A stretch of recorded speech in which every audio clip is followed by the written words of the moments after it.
అందరికీ నమస్కారం అండి. Welcome back to our channel Hanvi vlogs. ఇక ఈరోజు వీడియో ఏంటి అంటే కేవలం ఒకే ఒక గంటలో మీ సమస్యలకు పరిష్కారం చూపే ఒక శక్తివంతమైన వారాహి మంత్రం అయితే నేను మీతో షేర్ చేసుకోబోతున్నానండి. ఇది మీకు 1000% ఖచ్చితంగా మీకు మంచి రిజల్ట్ అయితే ఇస్తుందన్నమాట.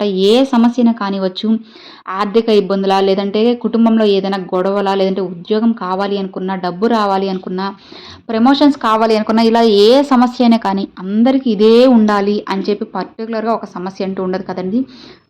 ఇప్పుడు ఎగ్జాంపుల్కి నాకు ఒక సమస్య ఉండొచ్చు, మీకు ఇంకొకటి ఉంటుంది, మీ చుట్టుపక్కల వారికి ఇంకోటి ఉంటుంది. ఇలా ఒక్కొక్కరి సమస్య ఒక్కొక్కటి అన్నమాట. వాళ్ళ వాళ్ళ జీవితాలకి తగ్గట్టు వాళ్ళ సమస్యలకు వాళ్ళకు ఉంటాయి కాబట్టి ఏ సమస్య అయినా కానీ, ఎవరి సమస్య అయినా కానీ చిన్నది కాదండి. భరించే వాళ్ళకే తెలుస్తుంది. చెప్పే వాళ్ళది ఏముందండి, ఇప్పుడు నేనైనా మీకు సానుభూతిగా చెప్పగలను ఆ సమస్య చిన్నదేనని. కాకపోతే ఆ సిచ్యువేషన్లో ఉండి వాళ్ళక వాళ్ళ సిచ్యువేషన్లో ఉండి అప్పుడు మాట్లాడితే అప్పుడు తెలుస్తుందన్నమాట ఆ సమస్య ఎంత బాధాకరంగా ఉంటుందో, వాళ్ళని ఎంత ఇబ్బంది పెడుతుంది అనేది. కాబట్టి ఎప్పుడు కూడా నేను ఇచ్చే సజెషన్ ఏంటి అంటే, ఎవరి బాధను కూడా చులకన చేసి అస్సలు చూడకండి ఫ్రెండ్స్. ఎవరి బాధ వాళ్ళదన్నమాట. మన బాధని పక్కన వాళ్ళు చులకన చేసి చూస్తే మనకి ఎంత నొప్పి, ఎంత బాధ ఉంటుందో, అదే బాధ మనం ఇతరులని చులకన చేసినప్పుడు వాళ్ళకి కలుగుతుందన్నమాట. మన దాకా వస్తే కానీ ఏదీ తెలియదండి. కాబట్టి ఎట్టి పరిస్థితుల్లో కూడా ఒకరిని చులకన చేసి మాట్లాడకండి. ఒకరి బాధను తక్కువ చేసి కించపరిచి చూడడం, హేళన చేయడం ఇవి అస్సలు చేయొద్దన్నమాట. ఇలా చేయడం వల్ల ఏదో ఒక రోజు మనకి ఆ పరిస్థితి తీసుకువస్తాడు ఆ భగవంతుడు. అప్పుడు మనకి తెలిసేలా చేస్తారు. కాబట్టి ఎప్పుడు ఎవరిని కూడా ఏ పరిస్థితిలో కూడా చులకన చేయకూడదనమాట. ప్రతీదీ ఆ భగవంతుడు నోట్ చేస్తూ ఉంటారని గుర్తుపెట్టుకోండి ఫ్రెండ్స్. ఎవరు చూసినా, చూడకపోయినా వాళ్ళు మనం వాళ్ళని హేళన చేస్తున్నాంలే, వాళ్ళు మనల్ని ఏమంటారులే అని చెప్పి ఏమనరులే అని మనం హేళన చేసే కొద్దీ వాళ్ళు మౌనంగానే ఉండొచ్చు. కానీ ఆ భగవంతుడు ప్రతీదీ చూస్తూనే ఉంటారు. ప్రతి ఒక్క మాట కూడా ఆ భగవంతుడు లెక్క పెడుతూనే ఉంటాడన్నమాట. కాబట్టి మాట్లాడే మాట కానీ, వేసే అడుగు కానీ చాలా జాగ్రత్తగా ఉండాలి. మరి ఇదంతా మీరెందుకు చెప్తున్నారు ఈ వీడియోలోనంటే, మనం ఫస్ట్ మన కోరికలు తీరకపోవడానికి కారణం మన కర్మ ఫలాలండి. మనం చేసే ఏ జన్మలో, పోయిన జన్మలో కొంచెం ఉండొచ్చు. కానీ ఈ జన్మలో మనం తెలిసి కూడా కొన్ని చేస్తూ ఉంటాము. అలాంటివి చేయకుండా ఉండాలి. మన కర్మ ఫలాలు తొలగిపోవడానికి నేనిప్పుడు ఈ మాటలైతే చెప్తున్నాననమాట. నచ్చిన వాళ్ళు అయితే లైక్ చేయండి. లేదు అంటే యాజ్ యూజువల్ మీకు నచ్చకపోతే నచ్చలేదని చెప్పుకోండి, అంతేనండి.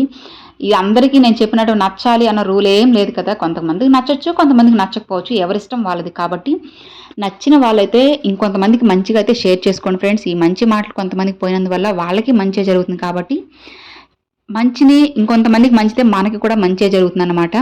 ఇలా మనం ఎప్పుడూ ఒకరితో మంచిగా ఉన్నట్లయితే మనకున్న కర్మ ఫలితాలు కూడా పూర్తిగా తగ్గిపోయి, మన జీవితంలో ఉన్న సమస్యలు కూడా తొలగిపోయి, మన ప్రతి కోరిక కూడా ఆ భగవంతుడు వెంట వెంటనే తీరుస్తారన్నమాట. మన కోరికలు తీరకపోవడానికి కారణం కర్మ ఫలితాలు కూడా ఉంటాయండి. అట్లా కాకుండా నేను అమ్మవారికి చెప్పుకున్నాను తీరలేదు అని చెప్పి నిరాశ పడొద్దు. తప్పకుండా చెప్పుకుంటూ ఉండండి. మీ కర్మ ఫలితాలు కొంచెం కొంచెంగా తగ్గుతూ ఉంటాయన్నమాట. మరి మన సమస్యకు పరిష్కారం చూపే అమ్మవారి మంత్రం ఏంటి అనేది ఇప్పుడు మనం ఈ వీడియోలో తెలుసుకుందామండి. ఆ మంత్రం ఏంటి అనేది నేను స్క్రీన్ మీద కూడా ఇస్తాను ఫ్రెండ్స్. ఒక్కసారి చెక్ చేసుకోండి. ఆ మంత్రం ఏంటి అంటే, ఓం ఐం గ్లౌం క్షేమదాయినే నమః. ఓం ఐం గ్లౌం క్షేమదాయినే నమః. ఓం ఐం గ్లౌం క్షేమదాయినే నమః. చూసారు కదండి, అది మంత్రము.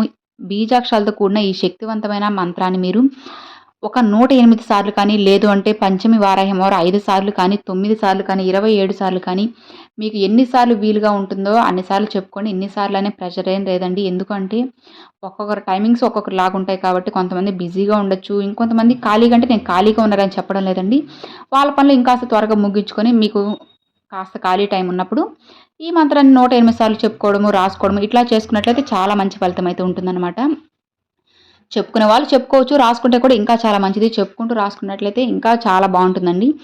ఇలా మీరు రాసుకుంటూ చెప్పుకోవడం వల్ల ఇంకా చాలా త్వరగా మీ సమస్య అనేది తీరుతుందనమాట. మీరు ఎంత నమ్మకంతో, ఎంత నిజాయితీగా మీ కోరికలను చెప్పుకుంటూ అమ్మవారిని నమ్మి చెప్పుకుంటారో అంతే త్వరగా మీ సమస్యకు పరిష్కారం అయితే దొరుకుతుందన్నమాట. మనం ఫస్ట్ నమ్మాలే కానీ ప్రతిదీ కూడా మన వశం అవుతుంది. ఇలా నమ్మకంతో చెప్పుకొని చూడండి ఫ్రెండ్స్. ఖచ్చితంగా అమ్మవారు మీ కోరికలు తీరుస్తారు. తీర్చాలి, అమ్మవారి అనుగ్రహం మీ అందరికీ కలగాలి అని మీ తరపున నేను కూడా అమ్మవారిని మనస్ఫూర్తిగా కోరుకుంటున్నాను. ఇక ఇది ఫ్రెండ్స్ ఈ వీడియో మీ అందరికి నచ్చినట్లయితే ఒక చిన్న లైక్ చేయండి. మీ ఫ్రెండ్స్ అండ్ ఫ్యామిలీస్కి షేర్ చేయండి. ఫస్ట్గా మన ఛానల్ చూసారు, సబ్స్క్రైబ్ చేసి సపోర్ట్ చేయండి ఫ్రెండ్స్. Thanks for watching. జై వారాహి.